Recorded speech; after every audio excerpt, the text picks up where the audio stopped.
2 दिन में ही काली ने ड्योढ़ी खदेड़ कर मलबा साफ कर दिया। उसने जगह की लंबाई चौड़ाई का अनुपात लगाकर मकान का नक्शा भी बना लिया। आगे ड्योढ़ी, इसके पीछे आंगन, जिसमें एक ओर रसोई घर होगा और दूसरी ओर एक कोने में सीढ़ी और फिर एक खुली कोठरी। यानी वो पूरा हिसाब किताब लगा लेता है कि हमारा जो घर बनेगा वो कैसे बनेगा।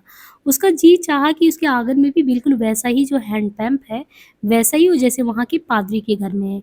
उसे बार-बार ख्याल आता कि कोठरी के ऊपर एक चौबारा भी तो होना चाहिए, जिसमें चारों ओर रंगदार शीशों वाली खिड़कियां हों और उनमें फर-फर हवा आए जाए। काली जब चौबारे के बारे में सोचता तो वह बिल्कुल आंखों के सामने आ जाता, लेकिन जब वह उसे कोठरी के ऊपर देखने की कोशिश करता तो उसे दूर पार कहीं भी नहीं दिखाई देता। जब उसे ये याद आता कि वो केवल बाहरी दीवार ही पक्की बना पाएगा तो उसके दिल में एक खलिश सी उठती। वह सोचता कि चौबारा ना सही, पूरा मकान तो पक्का बनना ही चाहिए, लेकिन साथ ही दिल में प्रश्न उठता कि इतना रुपया कहाँ से आएगा। यह सोच उसके दिल बैठने लगता और बार बार ख्याल आता कि उसने खामोखा मकान गिरा दिया। यदि अब पक्का ना बना सका तो जग हसाई होगी। इस अंधेरे में उसे रोशनी की एक किरण नजर आती है कि शायद जो छज्जू सा है उसे कुछ पैसे उधार मिल जाए, शायद ही वो उसके मन की मुराद पूरी कर दे। काली को याद आया कि अभी उसे अपने चाचा का लिया हुआ उधार भी तो चुकाना है। इस उम्मीद के सारे उसने सारा मकान एक ही बार पक्का बनाने का इरादा कर लिया और जेब में 50 रुपए डाल वो छज्जू सा की दुकान की ओर चल गया।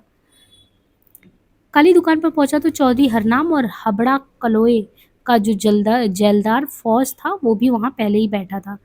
वे किसी गोपनीय बातचीत में व्यस्त थे। काली ने तीनों की बंदगी की। चौधरी हरनाम और जेलदार फौज सिंह ने काली पर एक उचटती सी नजर डाली, परंतु छज्जू सा ने उसका हाल हवाल पूछा और कल बनौले की बोरी के पास बिछे टाट के टुकड़े पर बैठने को संकेत किया। ये तीनों आपस में कुसर कुसर कर रहे थे। काली पहले तो बेकार इधर उधर देखता रहा, लेकिन जब उनकी बातचीत में रुपयों का बार बार जिक्र आने लगा तो वह भी कान लगाकर उनकी बातें सुनने की कोशिश करने लगा। जेलदार जो फौज सिंह था उसको रुपए की जरूरत थी। चौधरी हरनाम सिंह सिफारिश के लिए साथ आया था। छज्जू सा को भली प्रकार मालूम था कि फौज सिंह जलदारी के रौब में है। थाने कचहरी तक उसकी रसाई है। जिला हुक्काम से भी दुआ सलाम है।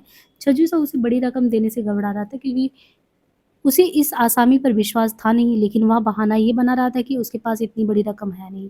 वह ठोस जमानत चाहता था, लेकिन जलदार हाथ उधार चाहता था। जब बात लंबी होने लगी तो छज्जू सा दबी जबान में अविश्वास प्रकट करने लगा। तो चौधरी हरनाम सिंह को समझाता वो बोला, साहब, सरदारों की जबान ही सबसे बड़ी जमानत होती है। इसी जबान से बड़े बड़े व्यापार और रिश्ते नाते तय होते हैं। चौधरी जी, आपकी बात 16 आने ठीक, लेकिन व्यवहार भी तो कोई चीज है, छज्जू सा ने उत्तर दिया। जैलदार फौज सिंह ने जब देखा कि छज्जू सा अपनी बात पर डट गया है तो जमानत देने के लिए राजी हो गया। शाह, हमारे पास जमानत रखने के लिए एक ही चीज होती है, और वह मैं तेरे नाम रहन कर नहीं सकता, कि कानून इजाजत नहीं देता। सर, छोटू राम के बनाए हुए कानून की बात कर रहे हो? जेलदार, उसका इलाज मेरे पास है। छज्जू सा अपना मुंह जेलदार के कान के पास ले जाकर बोला, मेरे संबंधी जमीनों के मालिक है, उनके नाम तो आपकी जमीन रहन रखी जा सकती है ना। चलो वह ना सही, बाबक वाला जगता जाट भी मेरा आदमी है, उसके नाम रहन करवा दो। जेलदार फौज सिंह और चौधरी हरनाम सिंह चबूतरे की दूसरी ओर चले गए और आपस में सलाह करने के बाद छज्जू शाह के पास आए। और चौधरी हरनाम सिंह छज्जू शाह की आंखों में झांकते हुए बोला, जेलदार की 8-10 घुमाओ बंजर जमीन है, उसमें से 2 घुमाओ रहन रख लो। अगर वह जमीन रहन रखनी है तो सूद भी डबल होगा। जिस जमीन में घास का तिनका भी ना उगता हो उसे रहन रखकर मैं क्या कमाऊंगा, छज्जू शाह ने कहा। वे तीनों आपस में फिर सलाह करने लगे। धीरे धीरे उनकी आवाज धीमी और सिर निकट होते गए। जब फौज सिंह अपनी जलदारी का रौब दिखाने लगता तो शाह इस तरह पैतरा बदलते कि जलदार को फिर झुकना पड़ता। चौधरी हरनाम जलदार को एक बार फिर चबूतरे से पार ले गए और थोड़ी देर के बाद शाह के कान में कुछ कहा। शाह ने कुछ देर सोचने के बाद चौधरी से 1-2 प्रश्न पूछे और फिर निर्णयात्मक स्वर में बोला, अच्छा जलदार साहब, आप कोई पराये तो है नहीं, आप इलाके के मालिक हैं, आप चौधरियों और सरदारों के सहारे तो हम लोग गांव में इज्जत से दिन काट रहे हैं। छज्जू शाह ने दोनों के कान के पास मुंह ले जाकर अपना फैसला सुना दिया। चौधरी और जलदार दोनों चौंक गए, लेकिन छज्जू शाह ने उनको एक शब्द भी बोलने का अवसर नहीं दिया। वो अपनी विजय पर मुस्कुराता हुआ बोला, आप चौधरी ठहरे जमीनों के मालिक, हम ठहरे मजदूर हटवानी है। आप लोगों के सहारे दाल रोटी चल जाती है, आप बड़ी से बड़ी चोट सह सकते हैं, लेकिन हम लोग अगर एक बार गिर गए तो बस सारी उम्र नहीं उठ पाएंगे। क्यों काली? छज्जू शाह ने अपनी बात की पुष्टि के लिए काली को संबोधित किया। काली उत्तर में मुस्कुरा दिया। वह हैरान था कि छज्जू शाह चौधरी और जलदार के सामने अपने आप को इतना हीन क्यों जता रहा है। मंगू ने जब छज्जू शाह को काली को संबोधित करते हुए देखा तो वह बनोलों की खड़ी बोरी के पीछे से झांकता हुआ बोला, शाह जी, तुम तो सेठ हो सेठ। दुनिया में 2 तरह के ही तो आदमी हैं, एक चौधरी और दूसरे सेठ। चौधरी और जलदार एक बार फिर आपस में सलाह करने लगे। चौधरी जलदार पर शाह की बात मानने के लिए जोर दे रहा था, लेकिन वो कुछ हिचकिचा रहा था। मंगू ने काली पर अपना महत्व पूरी तरह जताने के लिए इस अवसर से पूरा-पूरा फ़ायदा उठाना चाहा। वो एक बार फिर बोरी के पीछे से सिर निकाल कर ऊँचे स्वर में बोला, "जैलदार साहब, आप शाह की बात मान लें। इसमें कोई हर्ज नहीं।" लेकिन जब उसने देखा कि उनमें से किसी ने भी उसकी बात पर ध्यान नहीं दिया, तो वो बोरी के पीछे से उठाया और उनके निकट आकर बोला, "मेरी बात मानो तो शाह कोई नाहक बात नहीं कह रहा है। फिर वह कोई गहरा आदमी तो है नहीं।" जब मंगू ने महसूस किया इस बार भी उसकी बात को अनसुना कर दिया गया, तो वह उनकी ओर एक कदम बढ़कर छज्जू शाह को संबोधित करते हुए बोला, "शाह जी, आप भी कुछ न अनपढ़ जाओ।" मंगू ने अभी अपनी बात पूरी भी नहीं की थी कि चौधरी हरनाम सिंह गरजती हुई आवाज़ में बोले, "कुत्ते की औलाद, तू चुप बैठ। कुत्ता चमार अपने आप को बड़ापन समझता है।" छज्जू साहब मंगू को डांटता हुआ बोला, "मंगू क्यों मूर्ख बनता है? बड़ों की बात में क्यों दखल देता है?" मंगू खिसियाना हो फिर बिनौलों की बोरी के पीछे जा बैठा और मुंह ही मुंह में बुदबुदाने लगा। उसने काली की ओर देखा तो उसे महसूस हुआ जैसे वह उसके निरादर पर बहुत प्रसन्न है। वह दबी आवाज में काली को गालियां और धमकियां देने लगा। काली गर्दन झुकाए हुए सोच रहा था कि चौधरी ने मंगू को कुत्ता चमार क्यों कहा। काली अपने क्रोध को दबाता हुआ उठ खड़ा हुआ, लेकिन छज्जू सा उसे हाथ से बैठने का इशारा करता हुआ बोला, "बाबू कालिदास, तू कहाँ चला? बैठो बैठो, लो ये सिगरेट पियो।" छज्जू सा ने लैंप का सिगरेट और माचिस उसकी ओर फेंकते हुए कहा। काली सिगरेट सुलगाकर फिर बैठ गया। मंगू अपने अंदर ही अंदर जहर घोलता हुआ अपने पास बैठे हुए शिकारी कुत्ते के गले में पड़े पट्टे को कसने लगा। चौधरी हरनाम ने कुत्ते की चू चू की आवाज़ सुनी तो मंगू को रौब देकर कुत्ते के गले का पट्टा था ढीला करने के लिए कहा। मंगू बोरी के पीछे निकलकर बोला, "पट्टा तो ढीला है, बैठा-बैठा तंग आ गया है। तो इसे हवेली ले जा और पट्टा उतारकर बड़ा फाटक बंद कर देना," चौधरी ने कहा। मंगू कुत्ते की जंजीर थामे काली को घूरता हुआ चबूतरे से नीचे उतर गया। जब जैलदार फौज सिंह और छज्जू सा की बात सिरे चढ़ती नजर आई तो चौधरी हरनाम जैलदार से बोला, "जैलदार, अगर तू अपनी जमीन रहन नहीं रखना चाहता है तो मैं अपनी जमीन रख देता हूँ। जो काम करना है सो करना है, दो जरीब जमीन के पीछे क्यों जान दे रहा है?" "यह है चौधरियों वाला दिल गुर्दा," छज्जू शाह ने खुश होते हुए ऊँचे स्वर में कहा। "जलदार, मैं ब्याज में दमड़े पाई की कमी कर दूँगा, लेकिन मेरी शर्त आपको माननी ही पड़ेगी। नीति के विरुद्ध जाना मेरा धर्म नहीं है। भगवान गवाह, मुझे अपनी रकम और ब्याज का फ़िक्र नहीं, मुझे तो सिर्फ़ आपकी ज़रूरत और इज़्ज़त का ख़्याल है। जी खोल कर खर्च करो, अगर सरदार और चौधरी लोग खर्च नहीं करेंगे तो क्या कुम्हार और चमार करेंगे?" छज्जू शाह ने अपने एक-एक शब्द पर जोर देते हुए कहा। जेलदार फौज सिंह के लिए अब कोई राह नहीं रह गई थी। चौधरी हरनाम का संकेत पाकर उसने हाँ कह दी और तीनों उठ खड़े हुए। छज्जू साहब जलदार से बोला, "आपको पता ही है, कागज पत्र चाहिए, किसी को तहसील भेजकर मंगवा लेना, मैं इतनी देर में रकम का बंदोबस्त कर लूंगा।" चौधरी हरनाम और जैलदार फौज फौज सिंह छज्जू शाह से दिन निश्चित करके चबूतरे से उतरने लगे। उन्हें जाते देख काली भी खड़ा हो गया। चौधरी हरनाम ने उसकी ओर ध्यान से देखा और उसके उजले कपड़ों का जायजा लेते हुए बोला, "सुना काली, क्या हाल है तेरा?" काली के उत्तर देने से पहले ही छज्जू साहब बोल उठा, "चौधरी, काली पक्का मकान बना रहा है।" चौधरी ने एक बार फिर काली पर नजर डाली और कुछ कहे बिना ही चबूतरे से नीचे उतर गया। जब वो कुछ दूर निकल गए तो छज्जू साहब काली से बोला, "क्या किया जाए? चौधरी लोग हैं, जमीनों के मालिक हैं, रुपए पैसे की जरूरत होती तो इधर आ जाते हैं। इनकी जरूरत पूरी ही करनी पड़ती है, अगर ना करो तो कभी दुकान में डाका और कभी घर में चोरी। अभी 2,000 रुपये मांग रहा था, लड़की की शादी के लिए हाथ उधार चाहता था। ये तो कागज पत्र होते हुए रकम खा जाते हैं, हाथ उधार ली तो कब ये वापस करेंगे?" काली अपने मन की बात कहने के लिए छज्जू शाह की हाँ में हाँ मिलाता हुआ बोला, "शाह जी, इस दुनिया में हर आदमी हजतमंद है, हाजतमंद या ज़रूरतमंद, बंदा ही बंदे का दारू है। इस इलाके में किसी को रुपए पैसे की ज़रूरत होगी तो वो आपके पास आ ही जाएगा। बंदा किसी का क्या कर सकता है, करने वाला तो भगवान है, बंदा तो सिर्फ बहाना बनता है," छज्जू शाह ने नम्रता से कहा। काली छज्जू शाह की ओर देखता रहा कि अपने मन की बात वो कह डाले, लेकिन उसे हिम्मत नहीं हो रही थी। आखिरकार उसने जेब से 25 रुपये निकाले और छज्जू शाह की ओर बढ़ाता हुआ बोला, "इधर आया था तो सोचा आपको देते जाऊँ, जो चाचा ने आपसे लिए थे।" छज्जू सा कृत्रिम ढंग से याद करता हुआ ऊँचे स्वर में बोला, "अच्छा, अच्छा, याद आ गया। ये तो 10-12 साल पुरानी बात है, शायद इससे भी ज़्यादा। वो तो मुझे पता नहीं, आपने 25 रुपये बताए थे सो मैं ले आया हूँ। लेकिन इसके साथ सूद भी होगा। चलो 12 साल का नहीं सही, 6 साल का ही दे दो। अपने आदमी से इतना रियायत तो करनी ही चाहिए।" छज्जू सा ने 25 रुपये के नोट 3-4 बार उँगलियों में मसलने के बाद कहा। काली ब्याज की बात सुन कुछ उदास सा हो गया, क्योंकि छज्जू सा ने पहले इस बारे में कोई ज़िक्र नहीं किया था। काली प्रत्यक्ष रूप से प्रसन्न भाव से बोला, "कितना ब्याज है शाह जी? 16 रुपये और दे दो, वैसे बनते तो ज़्यादा है।" छज्जू शाह ने हिसाब लगाते हुए बताया। काली ने उसके हाथ में 16 रुपये और थमा दिए। उसने इन नोटों को 3-4 गिना और उन्हें कमीज के नीचे कुर्ती की अंदरूनी जेब में रखकर बोला, "पहले मलका का चाँदी का रुपया चलता था, फिर जॉर्ज पंचम की चाँदी का चला, जेब में 10 रुपए भी तो महसूस होता है कि उसमें कुछ है। अब कागज़ के नोट आ गए हैं, जेब में 1000 रुपए भी डाल लो, तो भी खबर तक नहीं होती। छज्जू सा एक बार फिर कमीज के अंदर हाथ डालकर नोटों को टटोल कर बोला, ऐसी आसामियों को तो जमानत के बिना रकम देने में भी कोई संकोच नहीं होता। अगर बाप उधार चुकाए बिना मर गया तो बेटे ने चुका दिया।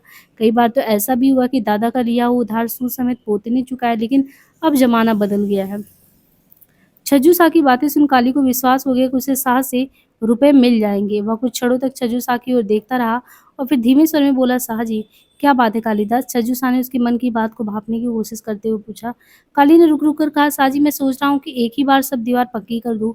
बार बार उधड़ने बनाने से खर्च भी ज़्यादा होगा और पकान भी अच्छा नहीं लगेगा। अगर ऐसा कर सको तो बहुत अच्छी बात है। छज्जू ने उत्तर दिया, लेकिन सब दीवारें एक ही बार पक्की बनाने के लिए मेरे पास रकम जो है कम है। अगर आप काली अपनी बात पूरी ना कर सका और छज्जू शाह ने हौसला दिया, वो एकदम बोला, अगर आप ब्याज पर कुछ रुपया दे दें तो काम हो सकता है। कितना रुपया दरकार होगा? मेरे पास 2-250 होगा। अगर 100-150 और मिल जाए तो काम हो जाएगा, काली ने हिसाब लगाते हुए कहा। छज्जू शाह सोच में पड़ गया। काली सांस रोके उसकी ओर देखने लगा। उसका दिल दिमाग कान आँख सब छज्जू शाह की ओर लगा हुआ था। इतनी रकम का बंदोबस्त कैसे होगा? आप चाहें तो सब कुछ हो सकता है। मैं साल 2 साल में ब्याज समेत पूरी रकम चुका दूँगा। वो तो ठीक है, लेकिन इतनी रकम कहाँ से आएगी? मेरे पास रुपया होता तो ज़रूर देता, किसी और से लाकर दूँगा तो ज़मानत माँगेगा। छज्जू शाह ने कहा, आपके पास रुपए की क्या कमी है शाह जी? मेरा काम हो जाए तो सारी उम्र आपका एहसान मानूँगा। एहसान की तो कोई बात नहीं है, आजकल काम-काज तो रहा नहीं। चारों ओर मंदा ही मंदा है, पुराने समय अब कहाँ, दाल-रोटी भी मुश्किल से चलती है, रुपया कैसे जमा होता है?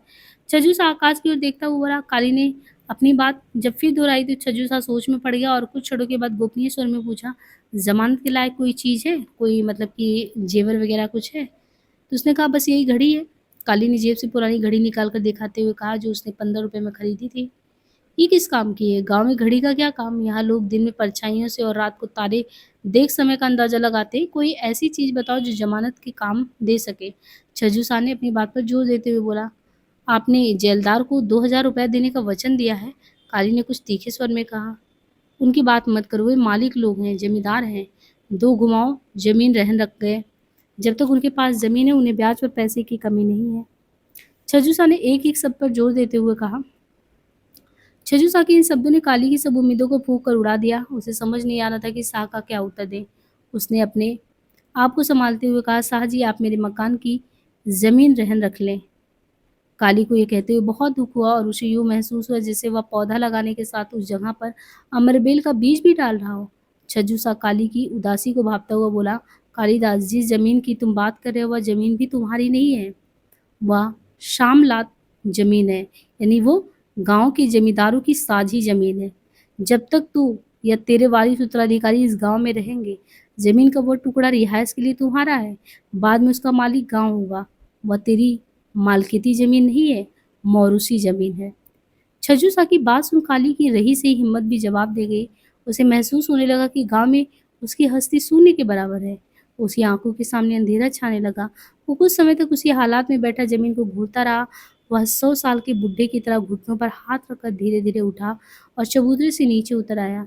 उसे जाते देख छज्जू सा उसे दिलासा देते हुए बोला, कालिदास निराश होने की कोई बात नहीं, मेरे पास रुपया होता तो फ़ौरन निकाल के दे देता। तू कुछ सोच कि जब मैंने तेरे चाचा को दे दिया तो तुझे देने में मुझे क्या हर्ज था? अभी एक दीवार ही पक्की कर लो, भगवान ने चाहा तो साल 2 साल में ऊपर चौबारा भी बन जाएगा।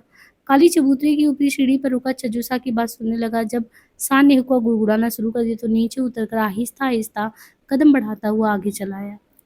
उसके दिमाग से मकान का नक्शा उतर ही गया था।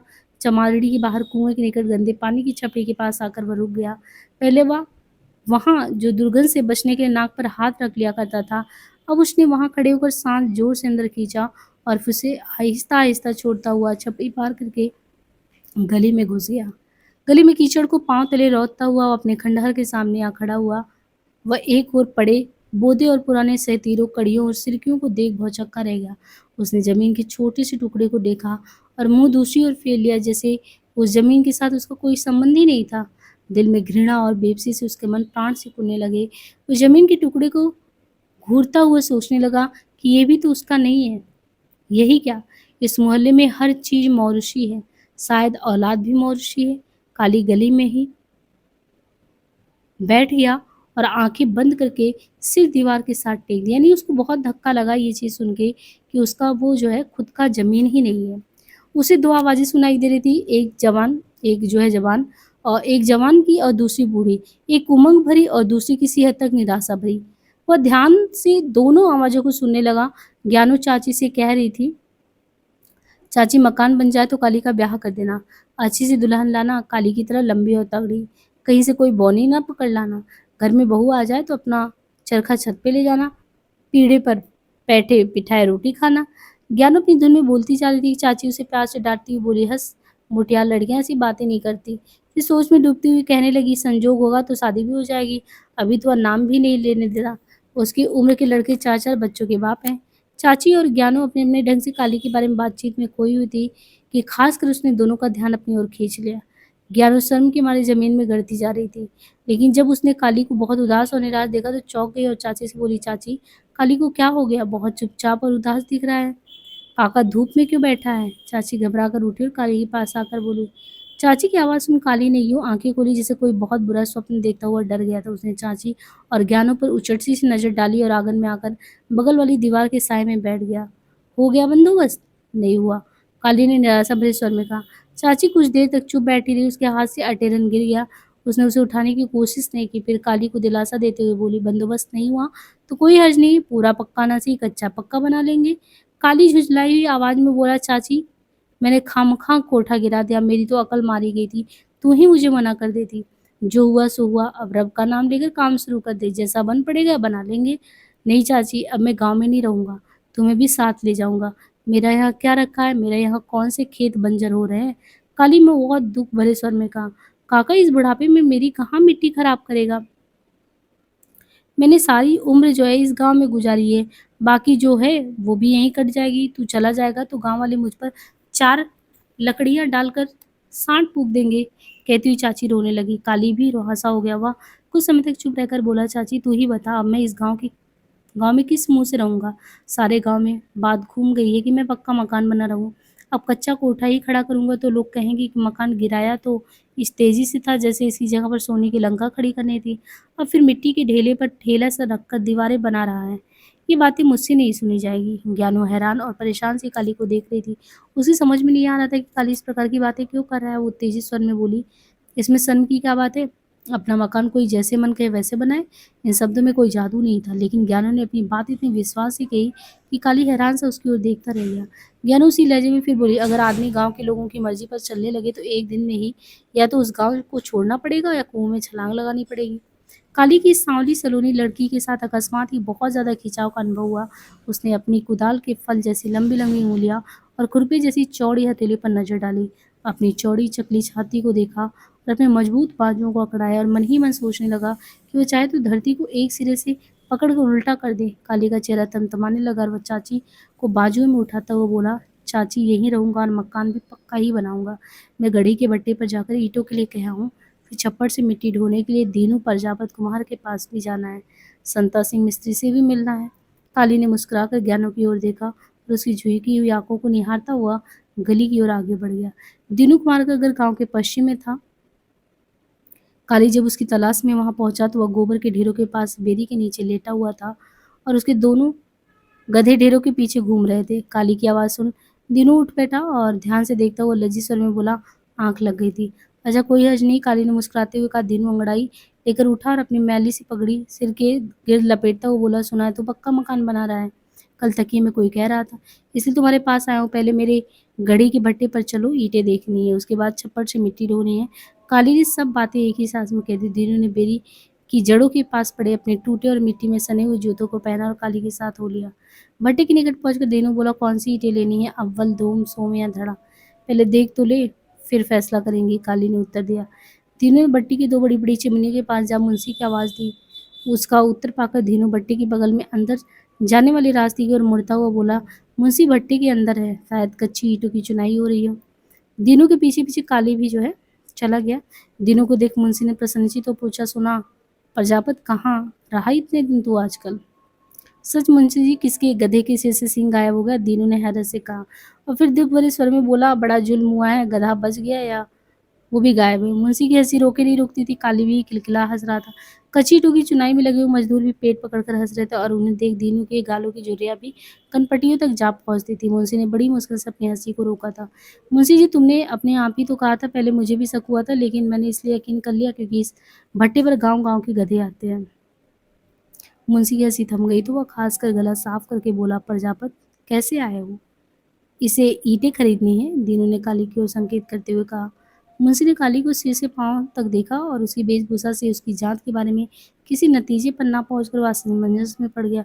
उसने काली को एक बार फिर ध्यान से देखा और दीनू को संबोधित करते हुए बोला, कौन सी ईंट चाहिए?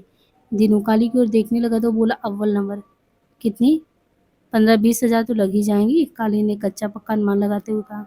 मुंशी उन्हें अव्वल नंबर की ईंटों के चक के पास ले गया और एक ईंट हाथ में उठाता हुआ बोला, अव्वल से भी अव्वल नंबर है। 10 साल से भट्टे पर काम कर रहा हूँ, लेकिन आज तक ऐसी ईंट नहीं पकी थी, बिल्कुल लहू जैसा रंग है। काली ने भी एक ईंट उठाकर देखी और फिर ढेर पर रखता हुआ बोला, क्यों प्रजापत, मुंशी जी ठीक कहते हैं। प्रजापत से क्या पूछते हो? ईंटों की पहचान इससे ज्यादा इनके गधों को है। उन पर अव्वल नंबर की ईंटें लदी हो तो इतना तेज चलते हैं कि 2 नंबर हो तो रास्ते में इधर-उधर मुँह मारते हुए जाते हैं। अगर 100 नंबर की ईंट लदी हो तो टाँगें आपस में टकराते हैं। क्यों प्रजापत, ठीक है ना? काली ईंटें देखने के लिए थोड़ी दूर अन्य ढेरों की ओर बढ़ गया तो मुंशी ने दीनू से गोपनीय स्वर में पूछा, प्रजापत कौन आदमी है ये? क्या तू नहीं जानते इसे? तीनों ने आश्चर्य से कहा। फिर ऊंचे स्वर में बोला, चमारों का काली है। इसके बाप का भला सा नाम है, भला सा नाम। सोचते सोचते दीनू ने अपनी पगड़ी और भी ज्यादा टेढ़ी कर ली और मुंह में बुदबुदाने लगा, भला सा नाम है उसका। फिर मुंशी की ओर देखता हुआ बोला, इस शहर में रहता तो थोड़े ही दिन पहले गाँव वापस आया, अच्छे पैसे कमा कर लाया। मैं भी सोच रहा था कि शकल से चमार दिखाई देता है, लेकिन पहनावा कुछ और ही कहता है, मुंशी ने कहा। जब काली उनके पास लौट आया तो वे चुप हो गए। मुंशी का लहजा पहले से कुछ बदल गया था। वो अव्वल नंबर की ईंटों के चक पर हाथ रखता हुआ बोला, फिर कौन सी ईंटें पसंद की है?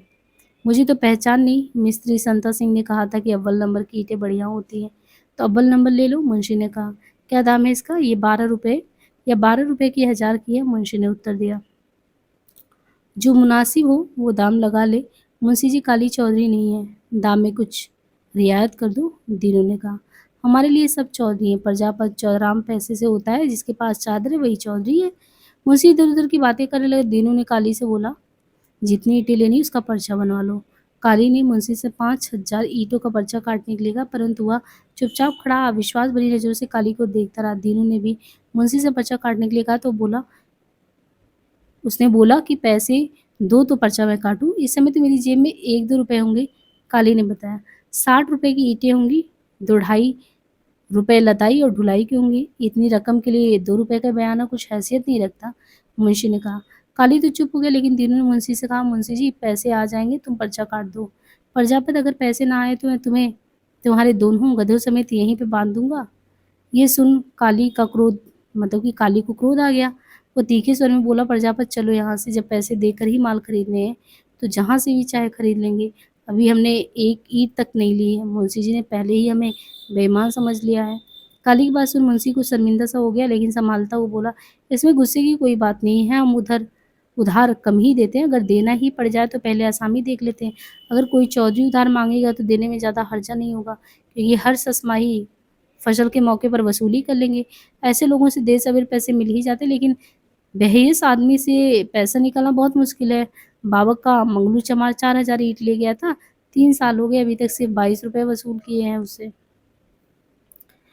अब उससे भट्टे पर दिहाड़ियाँ लगवा कर पैसे पूरा कर रहा हूँ। एक दिन आता तो 2 दिन गायब रहता है, कई साल, सवा साल में पैसे पूरे होंगे। मुंशी की बात सुन काली की गर्दन झुक गई। मुंशी अपनी सफाई पेश करता हुआ बोला, मैं नजमुई तो हूँ नहीं कि आदमी का चेहरा देखकर उसका अंदर अंदर की बात जान लूँ। नया आदमी आए तो पूछना ही पड़ता है। मैं पर्चा भी काट देता हूँ, पैसे आज शाम को या कल सवेरे दे जाना। नहीं, मैं एक ही बार पूरे पैसे देकर ईंट उठाऊंगा, कह काली दीनू को साथ ले गांव की ओर चल पड़ा। जब भट्टी से थोड़ी दूर आ गए तो काली बोला, प्रजापत मुंशी बहुत शक्की आदमी है। तो उसने कहा, नहीं मुंशी दिल का बुरा नहीं, अगर आसामियाँ पैसे ना दे तो आदमी शक्की हो ही जाता है।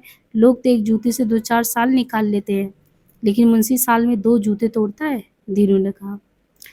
दीनू मुंशी की प्रशंसा और उसकी मजबूरी का वर्णन करके काली को विश्वास दिलाने की कोशिश कर रहा था कि वो अच्छा आदमी है। सब सुनने के बावजूद काली यह महसूस कर रहा था कि मुंशी ने उसका अपमान किया। उसके मन में तरह तरह के विचार आते, लेकिन वो चुप था। जब वे गांव के पास पहुंचे तो काली अपने मोहल्ले को जाने वाली गली के सामने रुक गया और दीनू से बोला, प्रजापति मैं मिट्टी खोदने छप्पड़ पर जा रहा हूँ, तुम दोनों गधे लेकर जल्दी वहां पहुंच जाना। दोपहर से पहले पहले 2-3 फेरे लगा ले तो अच्छा होगा। काली जब छप्पड़ पर पहुंचा तो धूप बहुत तेज थी। उसने चिकनी मिट्टी का एक टुकड़ा चुना और कुदाल चलाने लगा। दीनू अपने गधों के साथ छप्पड़ के बहुत निकट आ गया तो काली ने कुदाल फेंक दिया और उसे आवाज दी, प्रजापति आ गए। दीनू ने गधों को मिट्टी के ढेर के पास रोक दिया और बोरों में मिट्टी भरने लगा। बोरे भर गए तो दोनों ने उन्हें गधों पर लाद दिए। काली भी दीनू को समझा ही रहा था कि छप्पड़ के किनारे से किसी के ताबड़तोड़ गाली देने की आवाज आई। काली और तीनों दोनों ही हैरान थे। चौधरी की घोड़ी जो थी उसको खुली छोड़ मंगू जो है उनकी ओर भाग आ रहा था। तो उसने छप्पड़ में छलांग मारते हुए गाली दी और पूछा कि कौन मिट्टी खोद रहा है, हालांकि उसे सब मालूम था। मंगू ने उनके पास पहुंचकर बहुत रौब से पूछा, किससे पूछकर मिट्टी खोद रहे हो? मंगू का बात करने का ढंग ऐसा था जैसे वह छप्पड़ का मालिक हो। मंगू ने आगे बढ़कर कुदाल उठाना चाहा लेकिन काली ने इस पर अपना पांव रख दिया। मंगू गाली देकर बोला, मैं पूछता हूँ कि किससे पूछ कर तुम मिट्टी खोद रहे हो? छप्पड़ से आज तक किसी ने पूछकर मिट्टी खोदी है जो मैं पूछने आता हूँ? ये छप्पड़ तेरे बाप की मलकियत नहीं है। कुत्ते का पुत्तर से आगे से उल्टा जवाब देता है। छप्पड़ का पट्टा तेरे बाप के नाम भी नहीं है, काली ने उत्तर दिया। वो सोचने लगा कि चौधरी उसे इसलिए नहीं समझता है क्योंकि वह चमार है। छज्जू सा उसे किसी गनती में शुमार नहीं करता क्योंकि वो गरीब है। मुंशी उस पर इसलिए विश्वास नहीं करता कि वो जमीन का मालिक नहीं है। लेकिन मंगू किस बेटे पर इतना रौब दिखाता है? काली ने मंगू को समझाते हुए कहा, तेरी रंगों में खून के बजाय पानी बह रहा है जो तू इस तरह की बातें करता है। काली पहले से ही धूप में सताया हुआ था। मंगू का गाली गलौज सुनकर उसका सारा शरीर कोस से और चलने लगा। मंगू गधों पर लदे हुए बोरे फेंकने लगा तो काली ने आगे बढ़कर उसका हाथ पकड़ लिया। दीनू ने जब ये देखा कि दोनों में हाथापाई तक नौबत आ गई तो वह वहां से दौड़ पड़ा और छप्पड़ से दूर जाके जो है एक पेड़ के नीचे खड़ा हो गया। मंगू अपना हाथ छुड़ाने की कोशिश करता हुआ गालियां बकता रहा। वह इसमें असफल रहा। उसने अपना सिर काली की छाती पर दे मारा। काली ने उसकी कलाई मरोड़ कर बाजू पीठ के पीछे लगा दिया तो मंगू का सारा शरीर ऐंठन से भर गया। अगर तू इंसान की औलाद है ना तो आगे किसी पर हाथ ना उठाना, इसने मंगू की गलाई छोड़ते हुए कहा। मंगू कालियां देते हुए काली की ओर झपटा और उसकी छाती पर जो है 2 हथड़ मारने लगा। ठहर जा, काली ने दांत पीसते हुए कहा और मंगू को गर्दन से पकड़ नीचे गिरा दिया। वो अपना एक पांव उसकी कलाई और दूसरी उसकी छाती पर रखता हुआ बोला, अगर जरा सा जोर दूं ना तेरी हड्डियां गर्म भुट्टी में भुन जाएंगी। जब छाती पर दबाव कर मंगू की सांस रुकने लगी और उसकी आंखें बाहर निकल आई तो काली ने अपने पांव उठाते हुए कहा, बस इसी ताकत पर इतना करता है। मंगू कपड़े झाड़ता हुआ उठा और बहुत कुछ स्वर में बोला, अगर तुम्हें थाने ना भिजवाया तो मेरा नाम भी मंगू नहीं। जाता है यहाँ से कि नहीं? बड़ा आया थानेदार का साला। जा जाकर चौधरी के तलवे साला, उसके पाँव में भी खुजली हो रही होगी। काली को अपनी ओर बढ़ता देख मंगू जो है बुदबुदाता छप्पड़ से बाहर चला गया। जब वो काफी दूर निकल गया तो दीनू जो है काली के पास आकर भयभीत में बोला, कालिदास बुरा हुआ, मंगू बड़ा नामुराद आदमी है, अभी चौधरी को तुम्हारे खिलाफ भड़काएगा। काली उसकी बात को अनसुना करता हुआ बोला, प्रजापत मिट्टी फेंक कर जल्दी आ जाना और देख इस झगड़े के बारे में किसी से बात ना करना। मैं क्यों करूँगा, मैं गरीब आदमी हूँ, मुझमें तो मार खाने की हिम्मत नहीं है, दीनू ने कानों को छूते हुए कहा। दीनू के जाने के बाद काली कुछ समय तक यूं ही खड़ा इधर उधर देखता रहा। फिर उसने इत्मीनान का सांस लिया और सोचने लगा कि और कुछ चीज सही उसे मूंग की ताकत का पता चल जाए। साथ ही उसके दिल में खौफ की एक परछाई जो है वो लहरा गई थी। अब दीनू वापस आया तो काली के मन से मंगू के साथ झगड़ा से पैदा होने वाली बेचैनी, क्लेश, ये सब चीजें आ गई थी। वे गधों के पीछे चलने लगे। काली के बहुत पास आकर दीनू बोला, जब मैं इधर आ रहा था तो मंगू चौधरी की हवेली के बाहर जो है वो खड़ा था। तो दोपहर के समय तकिए में हर आदमी चमादड़ी की ओर उत्सुकता से देख रहा था। ताश और चौपट बंद पड़ी थी, गपशप भी ठंडी थी, लेकिन जब उन्हें उन्हें चो में काली नजर आया तो उन्हें एकदम हलचल हलचल मच गई। बैठे हुए लोग खड़े हो गए। काली तकिए में दाखिला हुआ तो एक साथ नई कई आवाजें आई, काली इधर आ जा, इधर आ जा। जीतू दौड़कर काली के पास लिपट गया और उसे उठाकर अपनी खाट पर बिठा दिया। फिर हाँफता हुआ बोला, बाबूजी आज तूने मेरे मन की मुराद पूरी की। साले को ऐसा मारा कि उम्र भर याद रखेगा। बड़ा फिन्नखा बना था। काली हैरान सा जीतू की ओर देखने लगा कि यहाँ कैसे खबर पहुंच गई। बच्चा किस्सा बोला, किसकी बात कर रहे हो? उसी रानी खां के साले की जो चमादवी का चौधरी बड़ा फिरता है, बंतु ने कहा है। मैंने तो किसी को नहीं मारा, काली ने भावहीन स्वर से कहा। सब खिलखिलाकर हंसने लगे जैसे काली की किल्ली उड़ा रहे हैं। सब लोग उसके इर्द गिर्द इकट्ठे हुए। काली ने चारों नजर दौड़ाई। बढ़ के नीचे एक और दीनू अपनी पगड़ी बिछाकर लेटा हुआ था। काली ने उसे आवाज दी तो वह रेतीली जमीन के साथ यूं चिपट गया जैसे गहरी नींद में। काली ने उसे फिर पुकारा तो आंखें मसलता हुआ उठा और उसके पास आकर सहमी हुई आवाज में बोला, मैंने किसी को नहीं बताया कि तूने मंगू को मारा है। प्रजापति डरता क्यों है? तूने किसी की चुगली नहीं की है, निंदा नहीं की है। जीतू ने दीनू को हौसला देते हुए कहा। दीनू काली के तगड़े शरीर को देख और भी सहम गया और फिर जीतू की ओर इशारा करते बोला, मैं तो कुछ भी नहीं बता रहा था और यही कुरेद कुरेद कर पूछ रहा था। दीनू की बात जो है उस पर सब हंसने लगे और जीतू काली को बाबूजी से लेता हुआ बोला,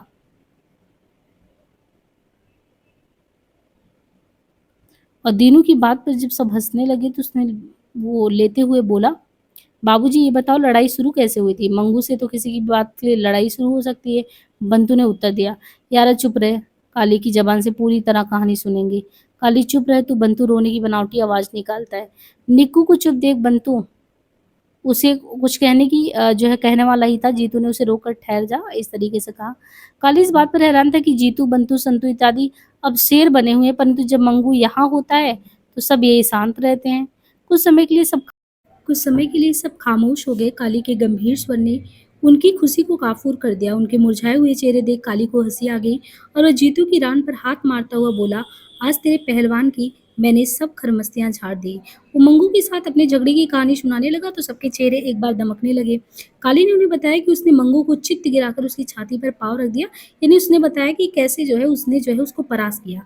अब बातों बातों में ये दिन टलने लगा तो लोग घड़ी भर आराम करने के लिए लेट गए। काली भी तंद्रा की हालत में था। जब दासू चौकीदार ने रूठे हुए बच्चों की तरह सबसे अलग पड़े निकू से पूछा, काली है यहाँ? तो कहा, क्यों, क्या बात है? निकू ने खाट से उठते हुए तीखी आवाज में पूछा।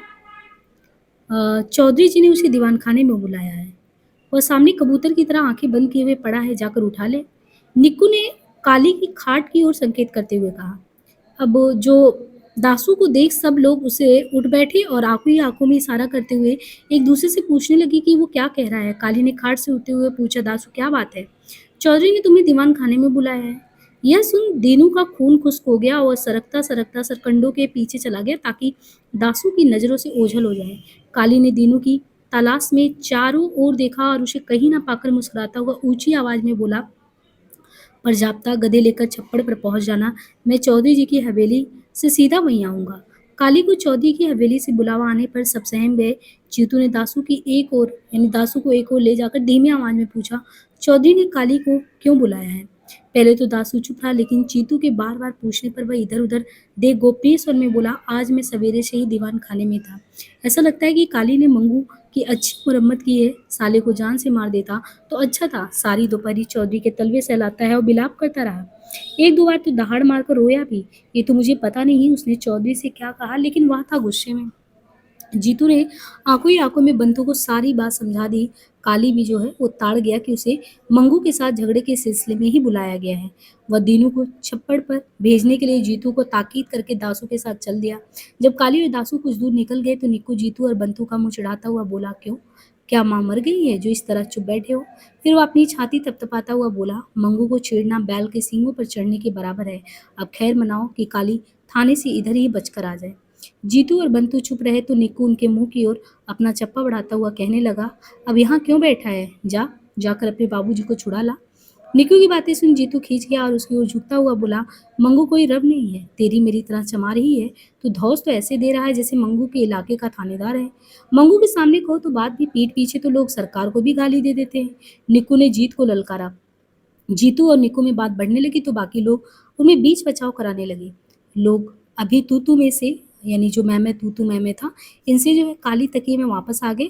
उसने उजली कमीज और खाकी निकाल कर मतलब कि निक्कर पहन लिया। पाँव में पेशावरी चप्पल थी और धूप से बचने के लिए सिर पर गाढ़े के साफे की तौलिया रखा हुआ था। उसकी वेशभूषा देख सबके मुंह हैरत से खुले रह गए। जीतू काली के कपड़ों को प्रशंसा भरी दृष्टि से देखता हुआ प्रसन्नित हुआ बोला, मेरा बाबूजी आज तो सचमुच का बाबू लग रहा है। यह सुन निक्कू खिलखिलाकर हंस पड़ा। रही सही कसर चौधरी ने पूरी कर दी और थोड़े दिन पहले ही विलायती जूता लाया है। काली ने निक्कू की ओर कोई ध्यान नहीं दिया और जीतू के निकट जाकर बोला, प्रजापति के साथ झप्पड़ में जाकर गधों पर बोरे लदवा देना। मिट्टी में सवेरे ही खोद आया हूँ, मैं भी वहाँ जल्दी से जल्दी पहुँचने की कोशिश करूँगा। काली चौधरी की हवेली को जानने वाले बड़े रास्ते की ओर बढ़ गया। सब आंखें उसी पर लगी हुई थी। ताया बसंता उसकी ओर ध्यान से देखता हुआ बोला, काली का रंग चिट्टा होता तो इन कपड़ों में भी वो गोरा सांप दिखता। अगर सांप नहीं तो चौधरी बना देगा। पिछले दिनों जीतू को तो चौधरी ने सांप बना ही दिया था। निक्कू ने जीतू की ओर देखते हुए कहा और अपनी खाट उतारकर चमारी की ओर वो चल दिया। यानी इसी में से थे कुछ लोग ऐसे थे जो लगातार मतलब प्रसन्नचित्त नहीं रहते बल्कि वो आपस में ही जलते थे। निक्कू गली में प्रवेश करते ही अपनी पत्नी प्रीतु को आवाज देने लगा। प्रीतु कोठरी में सो रही थी। निक्कू ने उसे झंझोड़ कर उठा दिया और एक ही सांस में पूरी बात बता दी। प्रीतु सिर पर दुपट्टा लेना भी भूल गई और मंगू की माँ जस्सो के घर होकर काली की चाची प्रतापी के पास आ गई। थोड़ी देर में मोहल्ले में हाहाकार मच गया।